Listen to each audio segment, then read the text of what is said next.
Hi friends, இது உங்கள் Yatra channel. இன்றைக்கான வீடியோ என்னன்னு பார்த்தீங்கன்னா, நம்ம புதுசாக தவா வாங்கினோம்ல, அதில் தோசை சுட போகிறோம்.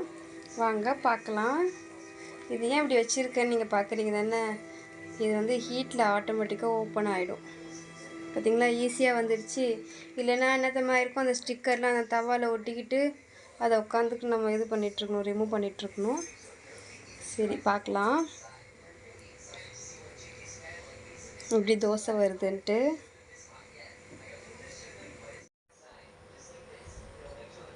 ஃபஸ்ட்டு நல்லா எண்ணெய் அப்ளை பண்ணிக்கலாம். ஃபஸ்ட் டைம் நம்ம சுடுறதுனால எண்ணெய் நல்லா அப்ளை பண்ணியிருக்க சொல்லியிருக்காங்க. நல்லா ஃபுல் கோட்டிங் கொடுத்துடலாம். ஃபுல்லாக நல்லா எண்ணெய் அப்ளை பண்ணிடலாம். அப்ளை பண்ணிவிட்டு ஒரு 5 to 10 minutes அப்படியே இருக்கட்டும். நான் ஃபஸ்ட் டைம் பண்ணுறோம்ல, அதனால் வந்து ஃபுல்லாக அப்ளை பண்ணி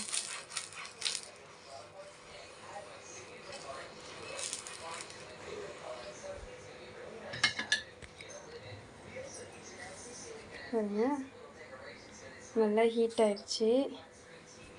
நல்லா புகை வர ஸ்டார்ட் ஆகிடுச்சு. இப்போ நம்ம தோசை ஊற்றலாம். ஒரு 5 to 10 minutes வந்து கொஞ்சம் அப்சர்வ் ஆகணும். அந்த ஹீட்டு வந்து அந்த ஆயிலெலாம் கொஞ்சம் அப்சர்வ் ஆகணும். கொஞ்சம் அதுக்காக நம்ம வெயிட் பண்ணுவோம். இப்போ நம்ம தோசை ஊற்றலாம். ஒரு ஹெல்த்தியான தோசை தான் இது. ஏன்னா நம்ம நார்மல் மாவு தோசை கிடையாது. இது வரகு, தெனை, சாமை, இந்த அரிசியெல்லாம் போட்டு ஊற வச்சு ஆட்டின தோசை. சரி, ஃபஸ்ட்டு தவாவில் நம்ம ஒரு ஹெல்த்தியான தோசை சுடலாம்.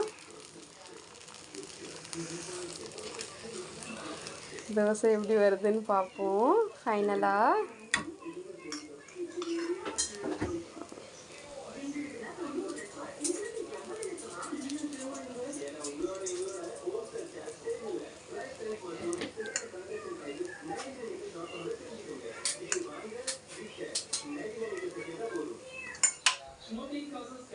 ஒரு ஹெல்த்தியான தோசை இன்றைக்கி நம்ம சாப்பிட்லாம்.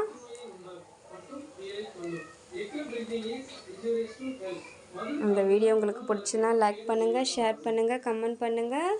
நீங்களும் இந்த தவா வாங்குங்க.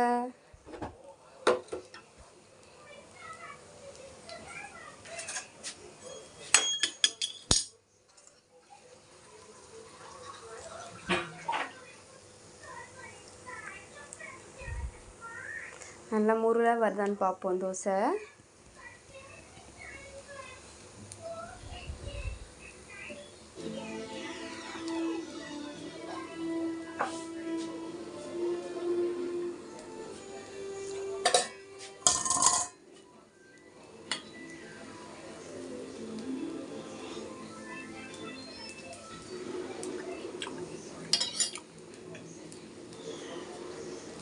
நல்லா வெந்து வருது பாருங்கள், தெரியுதா உங்களுக்கு? நம்ம தோசை திருப்பி போடலாமா? தோசை வந்துடுச்சுங்க பாருங்கள். தோசை நல்லா தான் வந்திருக்கு. இருந்தாலும் இன்னும் கொஞ்சம் நல்லா வரணும். அதுக்கு நல்லா பழகணும் தவா. இந்தளவுக்கு வந்தது பெரிய விஷயம். நல்லா முறுமுறுன்னு தான் இருக்குது தோசை. ஓகே, உங்களுக்கு இந்த வீடியோ பிடிச்சிருந்தா லைக் பண்ணுங்கள், ஷேர் பண்ணுங்கள், கமெண்ட் பண்ணுங்கள். தேங்க்யூ.